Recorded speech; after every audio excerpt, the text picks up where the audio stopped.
Hey, you awesome folks! Thanks for taking this journey of discovery with your guide, Keith Haney.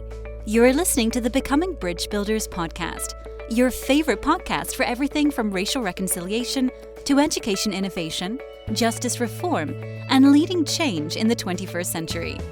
This podcast is for people who love to be challenged with difficult topics, but want practical solutions to solve these challenging issues. Becoming Bridge Builders makes change possible. Each week on the podcast, Keith invites innovative thought leaders to share how they are building bridges in their area of expertise. You will hear breakthrough ideas and concepts that are changing the world.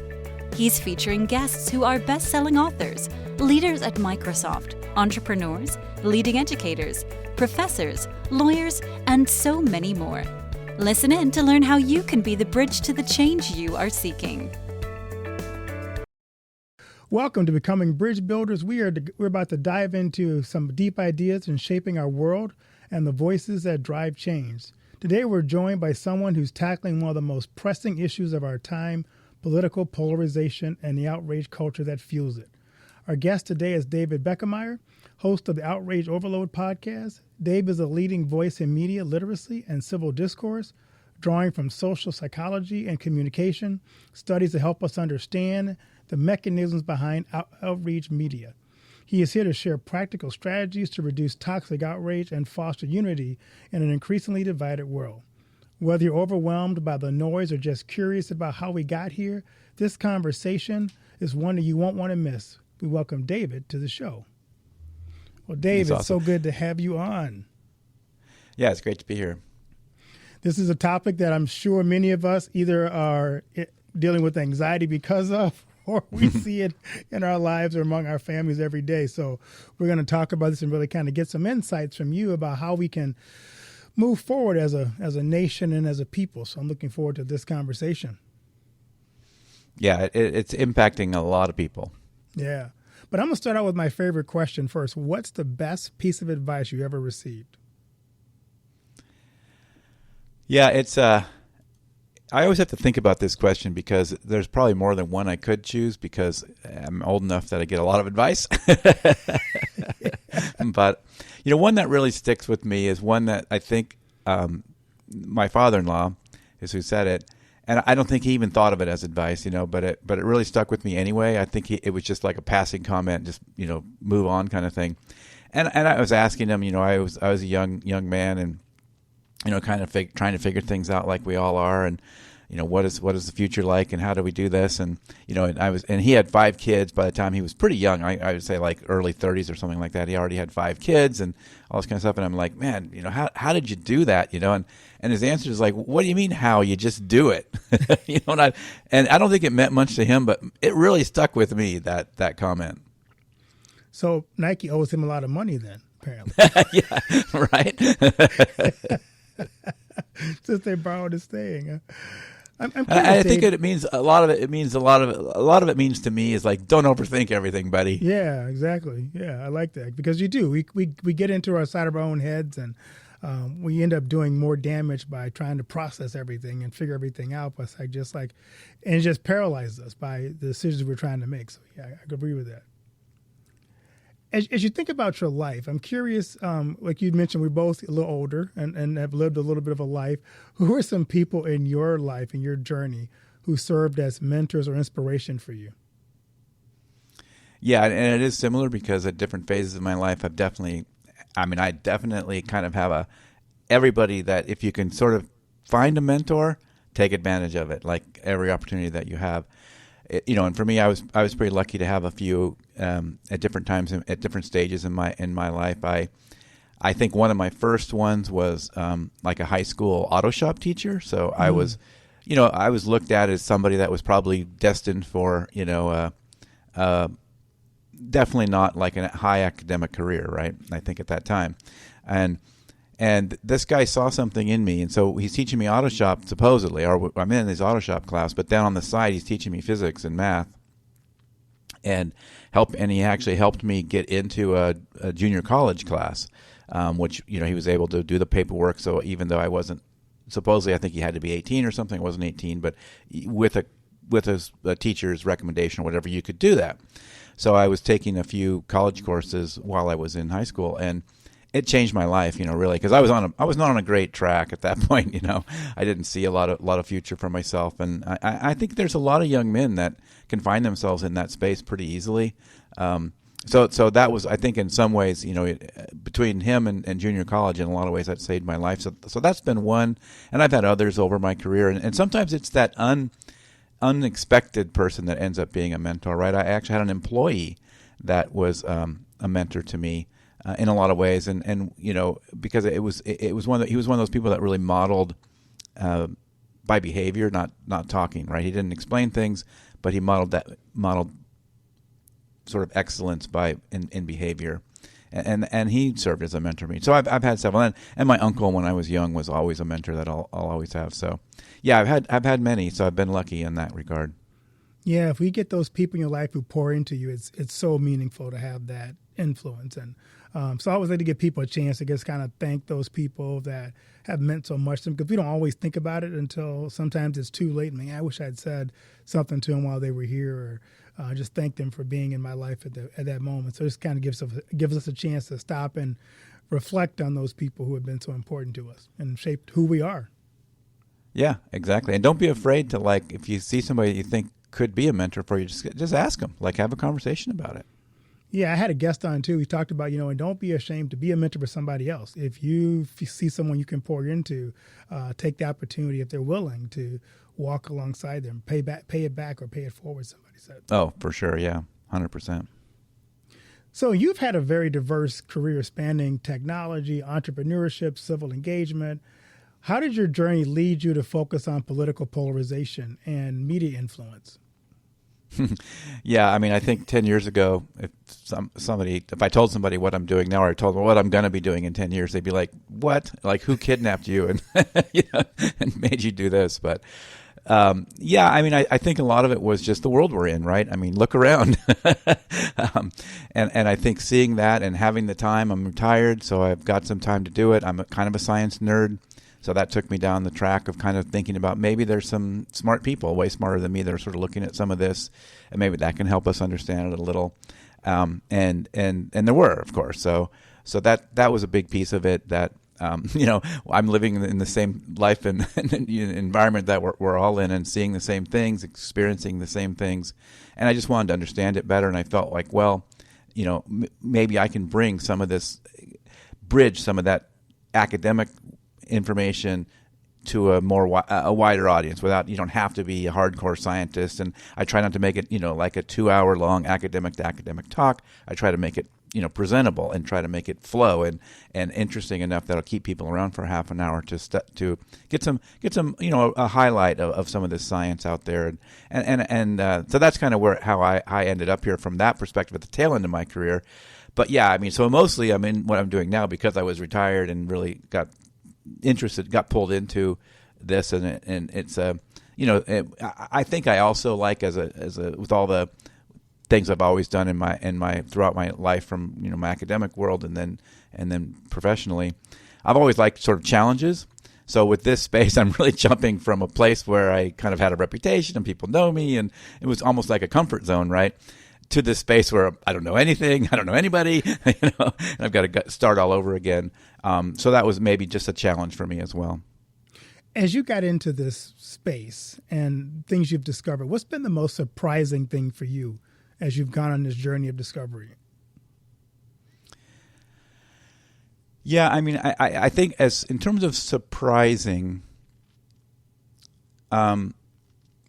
it's probably that we are, as wired as humans, we have a lot of blind spots, and that can make it really a challenge for us, because it's easy sometimes to see some of these behaviors, some of these phenomenon when sort of other people are doing it, but we can be right in the middle of it and not realize we're doing it. And I think that applies to a lot of things that have a sort of a psychological underpinning to them. But that surprises me a lot, because I know people that really present themselves as sort of a champion of bridge building, and are upset about the divisiveness and this kind of thing, but then almost in the same sentence they'll use language and really, be mocking and things like that. And like, they just don't realize they're doing it. So they can hold on to those two. And I sure I do it too, right? I mean, I think that's the surprise, right? That I think it really takes a village almost, I guess, in some way to really help you see those things. You have to have some trusted people that can tell you, dude, you're doing the thing right now. So tell us about your podcast, Outrage Overload. Tell us what got you started doing that. Yeah, so like I said, I was kind of witnessing and experiencing sort of this divisive environment that we live in, and the sort of the toxicity and the hostility and animosity and, anger and, of course, outrage ultimately, right? And I started to see this pattern of there's so many sort of provocateurs out there, if you will, that kind of leverage outrage for their own benefit. And sometimes it's even, not necessarily like nefarious. You just find yourself in an echo chamber, and it's just the way we start piling on the other side in some way, right? It's kind of it's part of that tribal mentality that people have, and it kind of makes you feel more part of a group and all that. But ultimately, it's not necessarily good for us in the longer term. And so sort of witnessing all that, and then saying, well, I'm kind of a science nerd, and I think there's other people like that are kind of interested in some of the science going on here.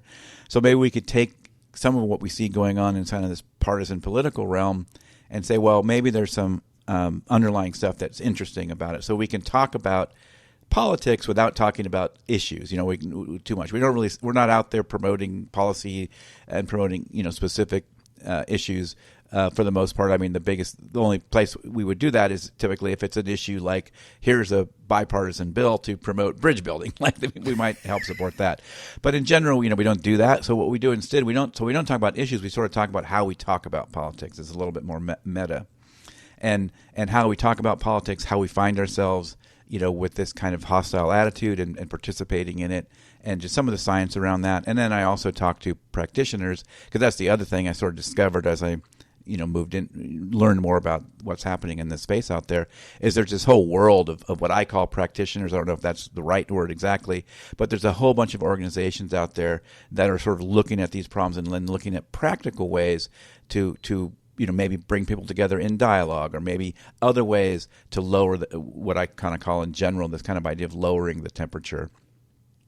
So I always hear that, and I'm not a science nerd, but I have a few friends who say that there are algorithms that are intentionally designed to kind of amplify the outrage. In your studying of this from a scientific perspective, are you noticing that there are algorithms in the social media sphere, in your like your YouTube, your Google, that drive division or drive you to a certain mindset?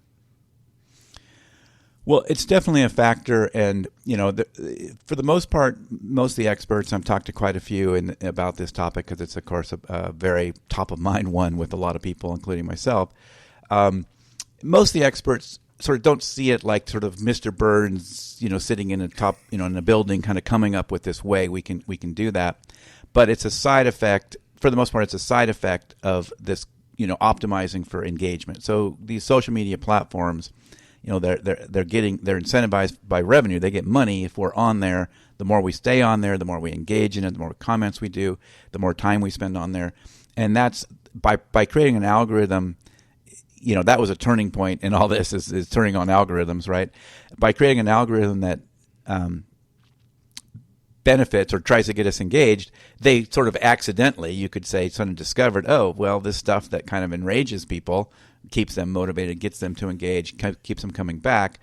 But I guess the other side of that, though, is even though maybe it wasn't intentional initially, they've done a lot of research on this, and they know they're doing it, right? And they also know they could stop doing it, but they also know that, so they know, but that hits their bottom line, right? So they don't want to stop doing it.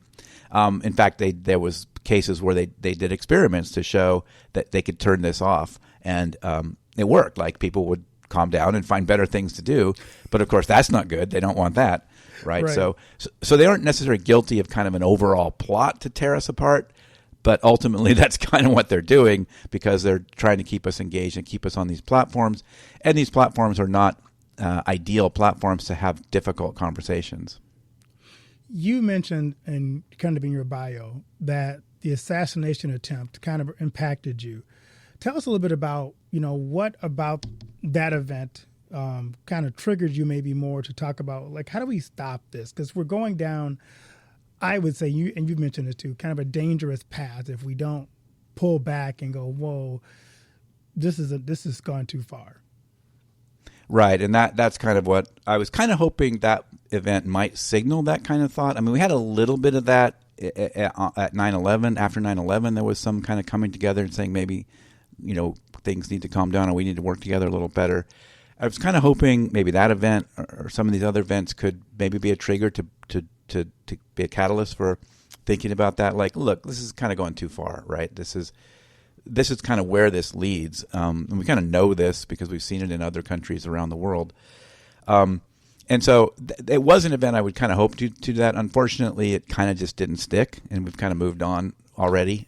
Lasted a Probably week. within yeah, I know. Maybe a month you could have given it. I don't know. Maybe But a month, yeah. And I was hoping, that we could maybe take advantage of that and highlight that as whichever side you're on, this is not a direction we really want to go in. But yeah, so I think that's a big factor in all this that really concerns me. That, like I said, I'm hopeful because there's so many people kind of looking at this. There are a lot of solutions that could work if we could find the will to implement some of them. But yeah, I'm concerned because it's just an escalating spiral where each side, and I think, you end up, what we see is that it's almost like preventive. It's almost like people think the other side's going to do this thing. So as a preventive measure, I'm going to do it first. Right. And now you've done it. And then the other side said, hey, they did this thing. Now we're going to do this thing. And as you build this animosity towards each other, which is, the big place we are, it's more of a psychological thing than it is an issue separation. It's more we don't like the other side and we think they're immoral. And that just continues. I mean, you know a lot about morality in your work, and that just continues to sort of dehumanize, and it creates opportunities to dehumanize and become so righteous in a way on your political ideology that suddenly you can justify doing bad things. And a lot of bad things have happened in the name of my morality is better than yours. I want to dig into something you just said because I think it's important. You said a lot of times we don't realize that we're also part of the problem. How do you help people realize that even the language you're using is also contributing to the outrage that you're causing someone else? I mean, we can see it in the other guy. It's like there's a famous line in the Bible, I can see the speck in my brother's eye, but I can't see the plank in my own eyes. So how do we see the speck in our eyes? How do we see how we contribute to the outrage? How do you help people identify that? Yeah, it's really hard, first of all, because of the way human brains work. We're really good at sort of seeing what we want to see. But the first step, of course, is intentionality, right? So the first step is saying, I want to try to see it in myself, which is a big step. For a lot of people, they don't really care. They're doing fine. They just keep doing what they're doing. But if you take that step of intentionality, then you can perform some active measures. So, one is if you have a trusted friend, right, or somebody that you trust that, they don't have to call you out publicly, but that you trust to say, hey, when I talked about this thing, what do you think someone on the other side might think of what I'm writing or what I'm saying or my thoughts on it? And like you say, even just the language I'm using, right? Because many times, especially if we're in our bubbles, we're not like intentionally trying to rile anybody up. It's just the language we use in our information sphere. And we don't really realize that some of those words are maybe triggers or have been sort of weaponized by some people. And we're just using these words that we think are kind of normal, but they can be taken as being weaponized. So it can be as simple as that. So that's one thing is if you can have some people that can help check you a little bit, because they're, like you say, the easiest way is to have somebody else that can see it before you do. And I actually think something like AI, could actually help a little bit too. Like I believe this thing, or I heard this thing, and my position on it looks like this. It somehow asks the AI, like, do you think that's a partisan position, or do you think that's contributing to toxicity, or do you think it's a polarizing view that could be harmful or disrespectful in some way, or something like that? I think AI has opportunity to do that if we choose to use it that way, right? It can also obviously be used in lots of bad ways, but if we choose to use it that way, that's one thing that could probably help. I mean, I think AI is pretty neutral. I mean, I know that it is, there's been some studies to show it leans to the left primarily because the information it's pulling from, especially on media sources, lean left somewhat. But it's pretty good about questions like that. Like if you say, is this a reasonable way of looking at it, or is this possibly politically toxic? It's pretty good about that, whether the thing sort of would be politically toxic or inflaming to somebody on the right or somebody on the left. So that can be one way. And I think another is just cooling off a little bit and asking yourself, do I really have the full picture here? Because if we're looking at information in our information silo with our like-minded folks, we're seeing necessarily most people probably aren't trying to tell us lies and straight up lies. Sure, it happens. The media sometimes straight up lies. But more often, the more real picture that is very common is they're just sort of leaving things out. They're kind of creating a narrative to make it maybe sound worse than it really is, to sort of get you riled up. Because again, that media is also driven by engagement and likes and clicks and all that stuff. So they have the same incentives to kind of get your attention and get you riled up. So this article might be designed that way. And sometimes it's just unintentional because, again, even the guy writing that article, the person writing that article, is in the same psychological way too, and may not even realize they're using inflammatory language either, right? Or may not even realize that they have a very sort of a more biased view than you might think. Things like that. So it can come out as a narrative that gets you more riled up. And then when you look at it, you'll find, oh, well, wait, it wasn't that bad. When you put it in context a little more, or you add a little bit, some of the other facts that were sort of left out, it's not as bad as they'd made it out to be. So that's always a good question to ask yourself. Is it really as bad as they're presenting it? Or maybe there's some more data here that I could go find. And unfortunately, all these things are heavy lifts for us to do because our first natural reaction is to go, yeah, I'm really mad about that. Right. So when we start out with that idiot, it's probably not a good way to reduce the outrage. Right. Yeah. Yeah. Yeah, it's many of the folks the practitioner space that I'm talking about, there's a lot of work going on in building, digital tools and tools to help with some of this. So I do think over the next couple of years, I've seen some of the prototypes, and I think a lot of this stuff is going to get more widely available, and a lot of it is using AI and, sort of AI for good, if you will. And I think there will be a lot more tools to help us with some of this, so I'm encouraged by that. So give me some examples, some things you see coming down the pike that would help with some of our outrage. Yeah, one of them is a lot of people are doing things with depolarizing chatbots. So the idea that instead of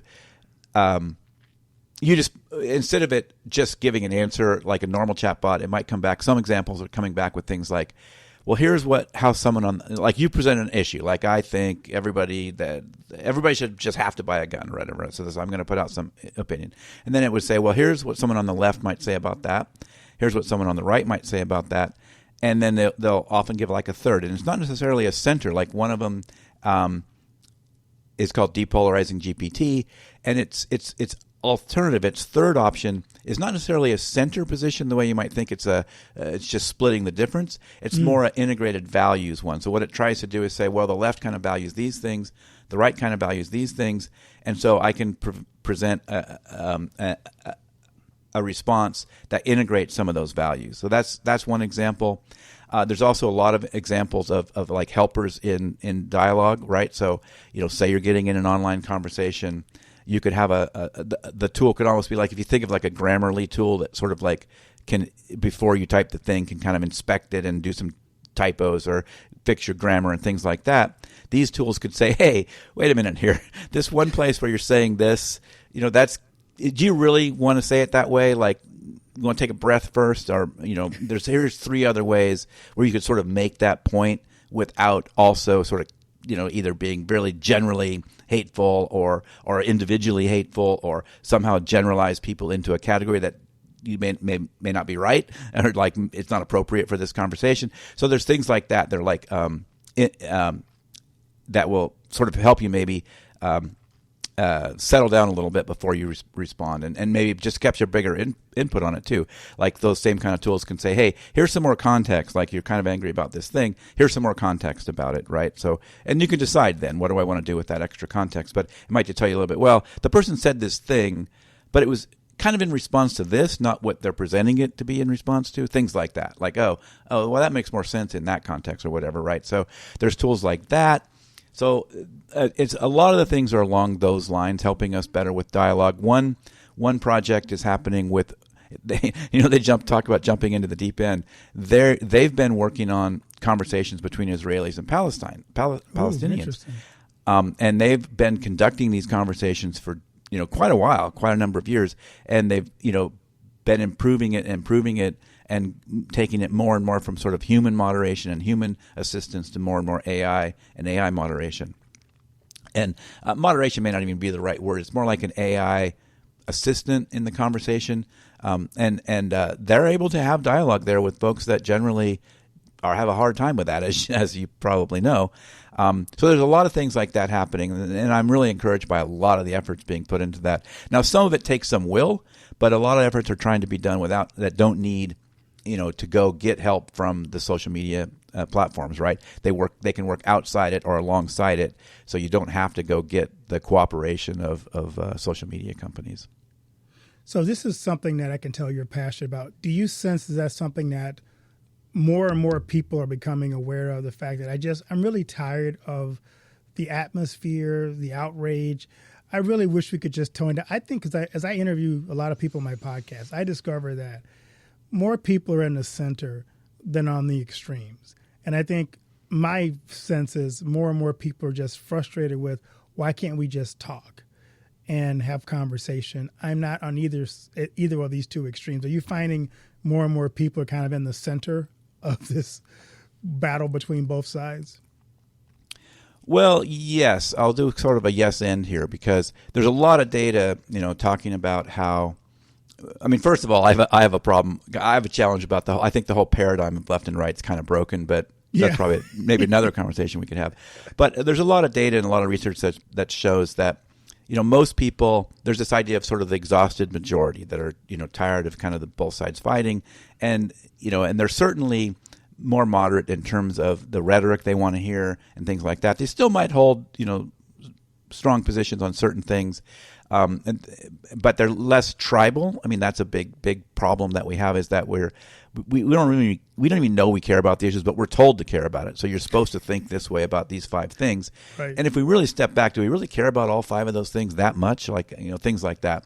And we know that majority is out there, right? So you can call them center, you can call them a lot of different names, but and more people are registering or declaring themselves to be independent too, right? There's more independents than there are Republicans and Democrats combined. I think that's an indicator that space exists, right? That it's real.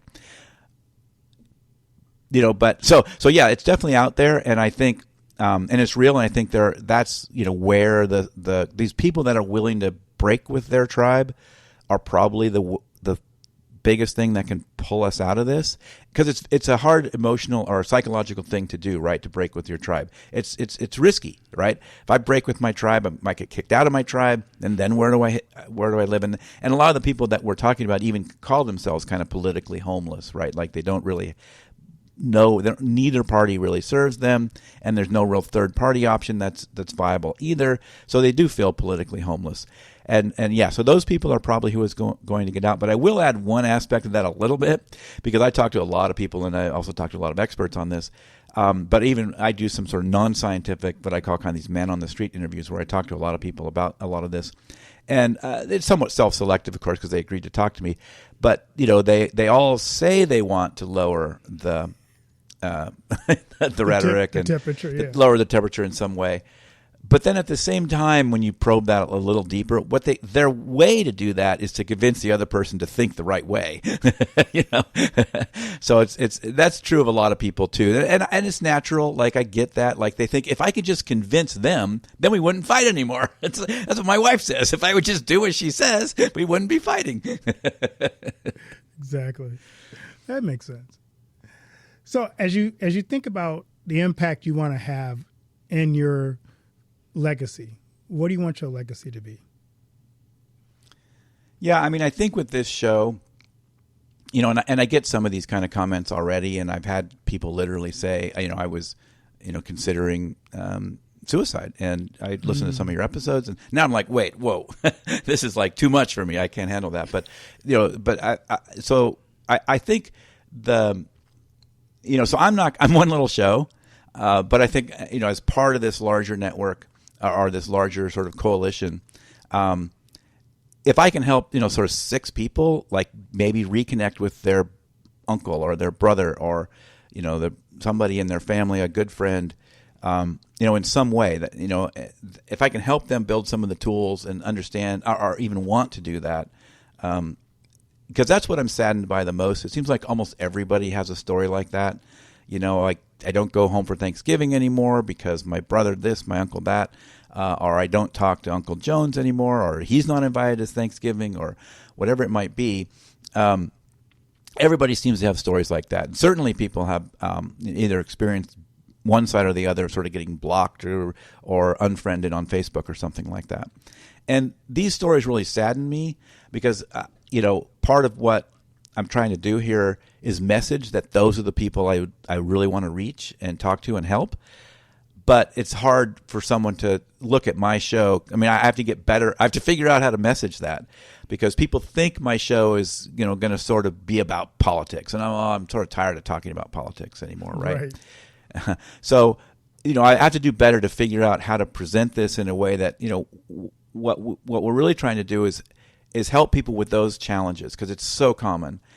Sort of figure out some of the ways to be resilient, the ways to maybe reconnect, but still have to, your mental health comes first. I get that. Like you do have to take, I'm not necessarily saying you must go deal with your uncle who's totally toxic and you can't deal with, but maybe there's, some bridge you can build a little bit, maybe you can start some kind of a dialogue. Maybe you can't, but there may be others in your life that you can start to build some of that bridge.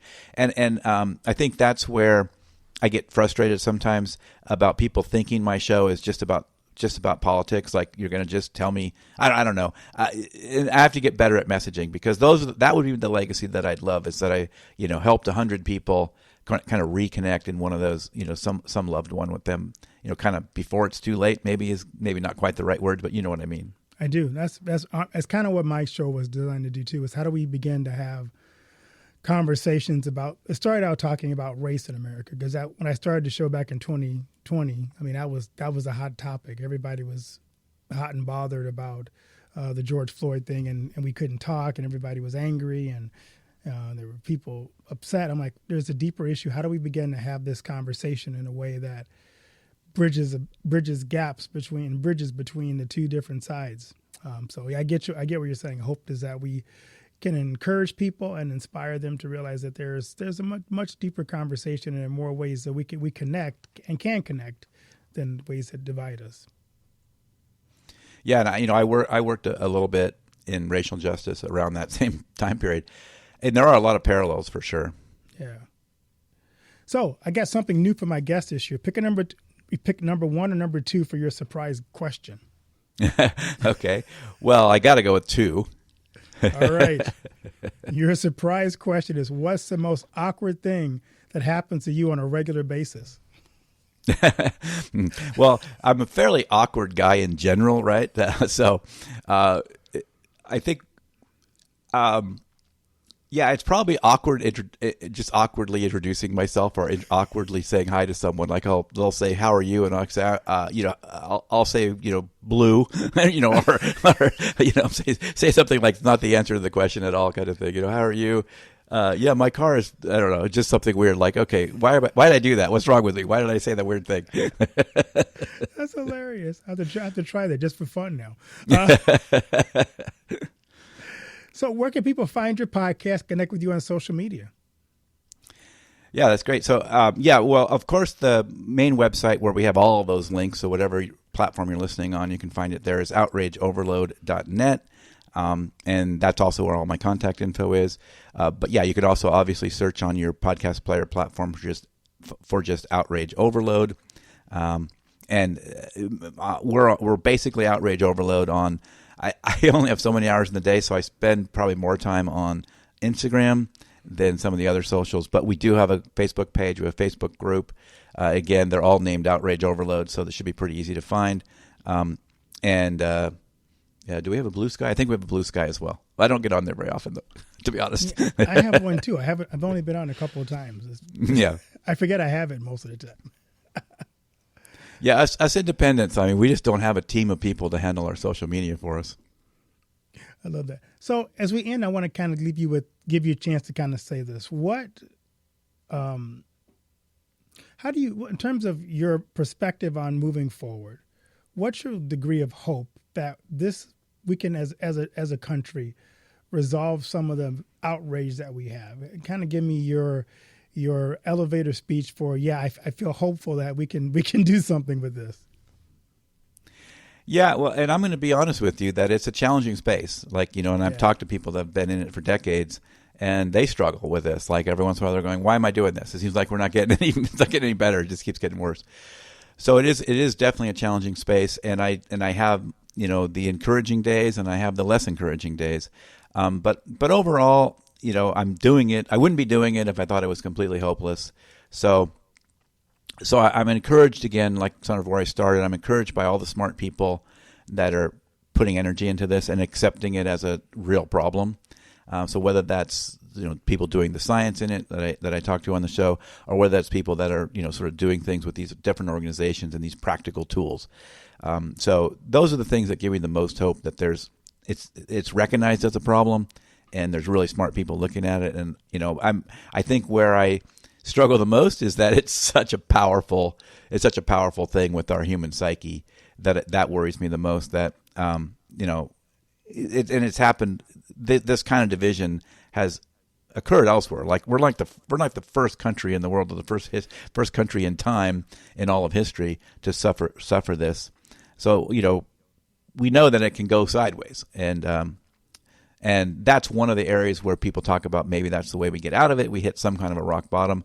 I don't know what rock bottom looks like for sure, but that's where I have hope that people have looked at a lot of this, and we hopefully will be able to look at some of that history and realize, one of the guests that I had on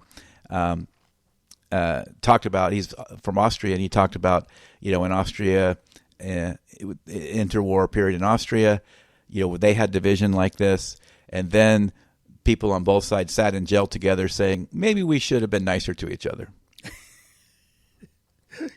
Jail will do that to you. Yeah. We both ended up in the same place. Exactly. Well, Dave, thanks so much for what you do. And I appreciate the fact that you're in this space and that you're trying to be an encouraging voice in this space to give people a better perspective or a different perspective on we can find ways to find common ground and to talk with respect, because we don't want Thanksgiving to be a time where we can't be with each other because of our political views or our toxicity. So I appreciate anybody who's in this space trying their best to bring about healing and reconciliation. Yeah, and I have some similar thoughts towards the work you're doing as well, Reverend. Well, Dave, thank you so much. Have a great day. You as well.